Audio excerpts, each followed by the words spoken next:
तरफ से धरना दिया जा रहा है। और इस मामले में जब पहलवानों ने याचिका दायर की थी सुप्रीम कोर्ट में, उसे स्वीकार कर लिया गया है। सुप्रीम कोर्ट ने इस मामले में दिल्ली पुलिस को नोटिस जारी कर दिया है और जवाब मांगा गया है कि इस मामले में अब तक एफआईआर दर्ज क्यों नहीं हुई है। और अब इस मामले की अगली सुनवाई 28 अप्रैल को होगी, यानी 28 अप्रैल को दिल्ली पुलिस की तरफ से जवाब भी दिया जाएगा। तो बड़ी खबर इस वक्त की, जंतर मंतर पर पहलवानों का धरना लगातार जारी। इस मामले में आज सुप्रीम कोर्ट में जो याचिका दाखिल की गई थी, सुप्रीम कोर्ट ने इसे सूचीबद्ध कर लिया है, स्वीकार कर लिया है और कहा है कि जो आरोप लगाए गए हैं, सुप्रीम कोर्ट ने इस मामले में खुलकर ये कहा है कि जो आरोप लगाए गए वो बहुत ज्यादा गंभीर हैं, सुनने योग्य है। और दिल्ली पुलिस को भी इसीलिए नोटिस जारी किया जा रहा है कि आखिरकार जो मांग की जा रही है पहलवानों की तरफ से कि रेसलिंग फेडरेशन ऑफ इंडिया के जो अध्यक्ष हैं उनके खिलाफ एफआईआर क्यों नहीं हो रही, तो इस पर जवाब दें। जिसमें हमने डायरेक्शन मांगी थी कि अक्यूज्ड बृजभूषण सिंह शरण, जो रेसलिंग फेडरेशन ऑफ इंडिया का प्रेसिडेंट है, उसके खिलाफ एफआईआर दर्ज की डायरेक्शन सुप्रीम कोर्ट दे, क्योंकि 21 अप्रैल को शाम को कंप्लेंट दी थी। जो सारे ये ओलंपियन मेडलिस्ट हैं, एशियन चैंपियनशिप में जिनके गोल्ड मेडल्स आए हैं, कॉमनवेल्थ में जिसके गोल्ड मेडल आए हैं, वो सारी लड़कियां सामने आई हैं ये कहते हुए कि हमारे जो ये अक्यूज्ड है इसने हमें सेक्सुअली हेरेस किया है, मॉलेस्ट किया है, एक्सप्लॉइट किया है। इतने सीरियस एलिगेशंस के बावजूद भी दिल्ली पुलिस इस केस में एफआईआर दर्ज नहीं कर रही थी, इसलिए ये सब रेसलर्स को सुप्रीम कोर्ट का दरवाजा खटखटाना पड़ा। और आज क्या बोला है? कोर्ट ने आज कंप्लेंट्स पढ़ी सील्ड कवर खोल के, और पढ़ के उनको लगा कि मामला सीरियस है, इसलिए उन्होंने दिल्ली सरकार को, दिल्ली पुलिस को नोटिस किया है और इस फ्राइडे को तक उनका जवाब मांगा है। आपको ये बता देते हैं कि किस तरह से आज कपिल सिब्बल की अगर बात की जाए, उन्होंने कहा कि सीजीआई डीवाई चंद्रचूड़ की अध्यक्षता वाली बेंच के सामने मेंशन किया गया। सिब्बल ने कहा कि यौन शोषण के आरोप पर कोई एफआईआर दर्ज नहीं की गई है। पीड़िता उस वक्त 16 साल की थी, गोल्ड मेडल जीता है और ये बताया गया। आपको बता दें, सीनियर एडवोकेट हैं कपिल सिब्बल। सुप्रीम कोर्ट ने महिला पहलवानों की शिकायत जो है उसको सील कवर में रखने का आदेश दिया। सीजीआई चंद्रचूड़ ने कहा कि याचिकाकर्ता महिला खिलाड़ी भारत का प्रतिनिधित्व करती हैं, ये बहुत गंभीर मामला है। उन्होंने देश और दुनिया में भारत का नाम रोशन किया है। हम दिल्ली पुलिस को नोटिस जारी करते हैं। सुप्रीम कोर्ट ने अब इस मामले में जो सुनवाई की तारीख रखी है वो 28 अप्रैल रखी है, यानी शुक्रवार को। सीजीआई ने कहा कि 156/03 के तहत आप एफआईआर की मांग कर सकते हैं। अरुण कौशल हमारे साथ जुड़ गए हैं दिल्ली से, जंतर मंतर से सीधे हमारे साथ लाइव। अरुण जरा बताइए, क्योंकि देखिए अब ये सुप्रीम कोर्ट में याचिका स्वीकार हो गई है, उसके बाद थोड़ा सा तो माहौल बदला होगा वहां पर। बिल्कुल, माहौल बिल्कुल बदला है। आपको बता दूं कि जो हरियाणा के मुख्यमंत्री मनोहर लाल खट्टर, उनकी भी जो प्रतिक्रिया सामने आई है, उनका यही कहना है कि जो कमेटी है वो जांच कर रही है और दोषी कोई भी हो तो बख्शा नहीं जाएगा, उस पर कड़ी कार्रवाई की जाएगी। इतना ही नहीं, मैं आपको बता दूं कि एक और प्रतिक्रिया सामने आई है और एक ट्वीट सामने आया है, आपको बताना चाहूंगा। सत्यपाल मलिक का, उन्होंने भी कहा कि बेटियों चिंता मत करो, मैं आपके साथ हूँ, मैं भी कल आपके धरने पर आऊंगा। तो देखिए, जो राजनीतिक माहौल धरने पे दिखाई देने लग गया है। पहले बात करो आम आदमी कांग्रेस और ये सब लोग, सबकी जो प्रतिक्रिया बारिश के बारे में आने शुरू होगी और जो नेतागण है वो भी आने हो जाएंगे। कल भी आए थे, आज भी आ रहे हैं। और जो ग्राम पंचायत है उनके 60 पंचायतों में जो प्रधान है सोलंकी जी, वो भी ठीक है अरुण खाप पंचायतें आ रही हैं यहाँ पर। और ये भी सुनने में आया है कि जो जितने भी ये पहलवान हैं उनके घरों से खाना आ रहा है यहाँ पर, परिवार उनके साथ के जो सदस्य हैं परिवार के वो भी यहाँ पर हैं, तो क्या और वहां पर देखने को मिल रहा है आपको?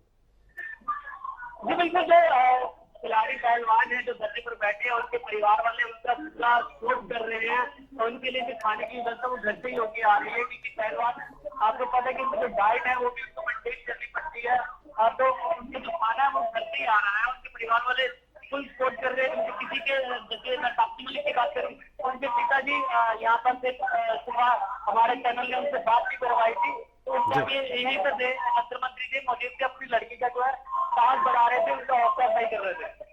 जी और अरुण, एक चीज मैं और जानना चाह रहा था। चलिए अरुण, मैं आपके पास आऊंगा। बबीता फोगाट हमारे साथ जुड़ गई हैं। बबीता फोगाट बीजेपी नेता हैं, पहलवान रही है अंतर्राष्ट्रीय लेवल की, और सबसे बड़ी बात यह है कि वो इस जांच कमेटी की अगर बात की जाए उसकी सदस्य हैं जो खेल मंत्रालय की तरफ से बनाई गई थी। बबीता फोगाट जी, बहुत बहुत स्वागत है हरियाणा न्यूज पर। आप सुन रही हैं?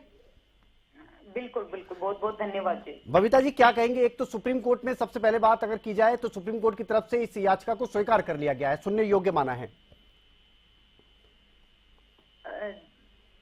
आवाज साफ नहीं आई है। जी बबीता जी, मैं ये कह रहा था आज सुप्रीम कोर्ट में सुनवाई हुई है इस मामले को लेकर। जो महिला पहलवान है, तमाम जो धरने पर बैठी हैं, उनकी तरफ से याचिका दायर की गई थी। सुप्रीम कोर्ट ने भी उसको अब एक्सेप्ट कर लिया है, सुनने योग्य माना है। दिल्ली पुलिस से कहा है कि आपने एफआईआर दर्ज क्यों नहीं की, इस पर जवाब दें।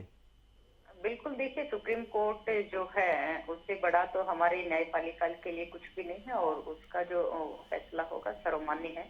जी बबीता जी, एक बात और मैं आपसे जानना चाह रहा था कि कुछ खबरें लगातार हम देख रहे हैं, बहुत से समाचार पत्रों में भी देखने को मिल रही है, आपका एक बयान भी बहुत ज्यादा वायरल हो रहा है कि जो जांच रिपोर्ट सौंपी गई है खेल मंत्रालय को आपकी जांच कमेटी की तरफ से, उसमें आप संतुष्ट नहीं हैं। देखिए, जो जांच कमेटी को जो काम दिया गया था वो जांच कमेटी ने अपनी तरफ से करके खेल मंत्रालय को सौंप दिया है, लेकिन जी वहाँ पे एक तरह से एक अधिकारी के द्वारा जो मिसबिहेव मेरे साथ किया गया था, तो वो मैंने आपत्ति के साथ मैंने वहाँ पे सारी चीजें रखी हैं। जी, आपने जो जांच रिपोर्ट है बबीता जी, वो जो जांच रिपोर्ट सौंपी गई है उसमें आपकी पूरी संतुष्टि है? आपने, क्योंकि जिस तरह से चीजें निकलकर सामने आई उसमें यह आ रहा है कि आपके हाथ से वो छीन ली गई, आप उसे पूरा पढ़ तक नहीं पाए। आपने कोई आपत्ति दर्ज करानी थी लेकिन वो नहीं उसमें मेंशन की गई। तो वही मैंने कहा कि जो मेरी आपत्ति थी, मैंने आपत्ति के साथ मैंने साइन करके रिपोर्ट दी है, और मेरे जो मुद्दे थे, जो इशू थे, मैंने उसके साथ मैं भेज दिया है। देखिए, इस जांच कमेटी की अगर बात की जाए, 7 लोग हैं बबीता जी, और इसमें योगेश्वर दत्त हो या और भी लोगों की बात की जाए, इनमें से किसी ने, जब आपने ये आपत्ति दर्ज कराई और ये जांच रिपोर्ट सौंप दी गई, आपकी आपत्ति के बावजूद सौंप दी गई, किसी ने भी आपका साथ नहीं दिया कि ये आपत्ति जब दर्ज करा रहे तो इसको एक बार देख लिया जाए? बिल्कुल, मैंने जो इशू जो मैंने मुद्दे उठाए थे उन सब चीजों को दरकिनार करते हुए फैसला जो है चेयरमैन ने अपनी तरफ से लेके, और उन्होंने सब अपने रिपोर्ट सौंपी है। यानी आप ये कह रहे हैं कि चेयरमैन ने सौंपी है, आपकी आपत्ति थी, यानी निष्पक्ष तौर पर ये जांच नहीं हुई? देखिए, मेरी जो आपत्ति थी, देखिए सारी चीजें मैं यहाँ पे नहीं कह सकती और न बता सकती हूँ, क्योंकि कानून के दायरे में बहुत सारी चीजें आती हैं। हाँ, लेकिन हाँ। मैंने इतना जो बताया है कि मेरी आपत्ति थी रिपोर्ट के, तो आपत्ति के साथ मैंने अपनी साइन करके मैंने रिपोर्ट भिजवाई। बबीता जी, आप तो बहुत लंबे समय तक, क्योंकि आपने भी अंतर्राष्ट्रीय स्तर पर हरियाणा का नाम रोशन किया है, आप खुद एक पहलवान नहीं हैं, आप की अगर बात की जाए तो जिस तरह से ये जो पहलवान हैं जो आपके ही साथ के रहे हैं, इन लोगों का कहना है कि ना जाने कितनी खिलाड़ियों के साथ शोषण हुआ है, नाम गिनती नहीं गिना सकते वो। क्या आपके समय में कभी इस तरह का कोई माहौल आपके सामने आया हो या ऐसा कोई मसला सामने आया हो?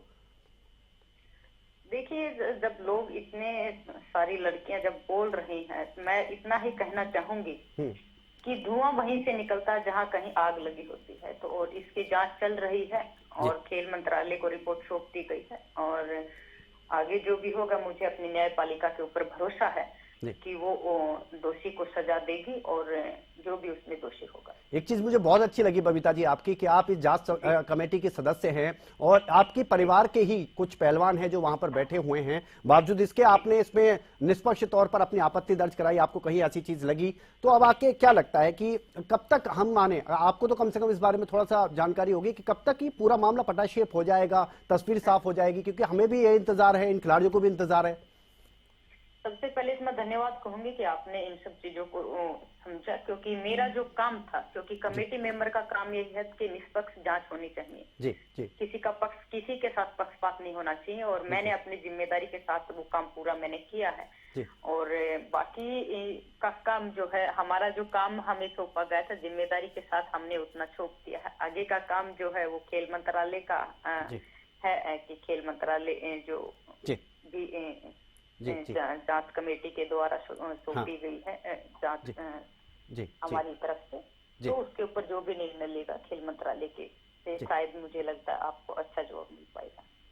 चलिए, अब बबीता जी बहुत बहुत शुक्रिया आपका हरियाणा न्यूज पर जुड़ने के लिए। तो बबीता फोगाट, इन्होंने बहुत सारी बातें लगभग साफ कर दी है। इनकी तरफ से आपत्ति दर्ज कराई गई थी। जो रिपोर्ट सौंपी गई है, जो जांच रिपोर्ट थी जो मंत्रालय को सौंपी गई है, उस पर इन्होंने आपत्ति जताई है और इन्होंने ये भी साफ किया है कि धुआं वहीं से उठता है जहां पर कोई चिंगारी होती है। यानी वो भी मानती हैं कि कहीं ना कहीं कुछ ना कुछ, यानी कि परोक्ष रूप से तो उन्होंने कुछ नहीं कहा है, लेकिन अपरोक्ष रूप से उन्होंने जरूर कह दिया है कि कुछ ना कुछ गड़बड़ है।